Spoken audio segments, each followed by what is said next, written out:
Congressional leaders and the White House have agreed on a spending package to avoid a partial government shutdown. In a statement, Senate Majority Leader Chuck Schumer said House and Senate committees are finalizing the text now. Lawmakers are running low on time to pass this before Friday's partial shutdown deadline. Meanwhile, national security officials will brief senators about TikTok tomorrow. A bill that could lead to a ban of the app passed the House last week. Let's bring in CBS News congressional correspondent Scott MacFarlane. Scott, what should we expect to see in the spending package? What's new?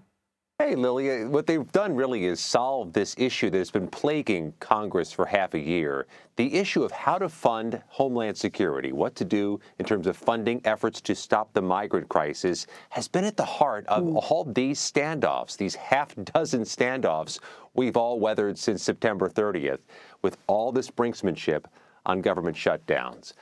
What Congress is going to put on paper at some point today and likely circulate tonight or tomorrow is a plan to fund all of those agencies, which make up about 3 of every 4 U.S. tax dollars: the Pentagon, justice programs, health programs, but critically here, the Department of Homeland Security. There's been some meeting of the minds between House Republicans and the White House over how much to spend to fund the Department of Homeland Security months into this year. But I'll note this: it'll put an end to all these standoffs for 6 months. We get a 6-month reprieve and Congress can focus on other things. But the next set of standoffs happens in September, which, of course, is right in the heart of general election season. That's right. And right around the corner, time's rushing. So tell me something. What needs to happen before lawmakers actually get this passed before Friday's deadline? I'm glad you asked. It lets me use my favorite phrase of the day. It is the season of miracles. Things are going to happen this week that otherwise would take weeks to happen. They're going to get everything dotted and every T crossed, likely by midnight Friday, to prevent a shutdown, even a brief shutdown over the weekend. The odds are in their favor. And the reason miracles happen is so many of these members of Congress have spring break tickets next week.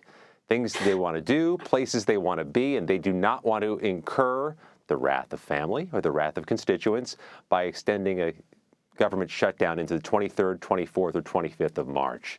Time moves faster this week in several ways, I think, including in negotiations in Congress. And Scott, I just mentioned TikTok during your intro. How much support is there in the Senate to actually get this passed? The key players support this House bill, which requires TikTok to separate itself from its China-based owner or face a ban within months in the United States.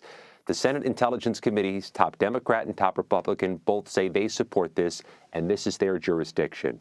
They're going to try to move the ball down the field tomorrow. They have arranged this briefing behind closed doors for senators with national security officials to talk about, among other things, Lilia, the national security implications of a company with some tether to China having so much of American sensitive data. We'll see if they can mobilize or galvanize support for the bill among their colleagues, but that's where this whole game is now. The bill's passed the House. The White House says the president will sign it. Only the Senate stands in the way of this very bold bill about TikTok. And time's ticking on the Senate. The faster they move, the likely the better odds of success for the bill. Always welcome the puns. Thank you, Scott.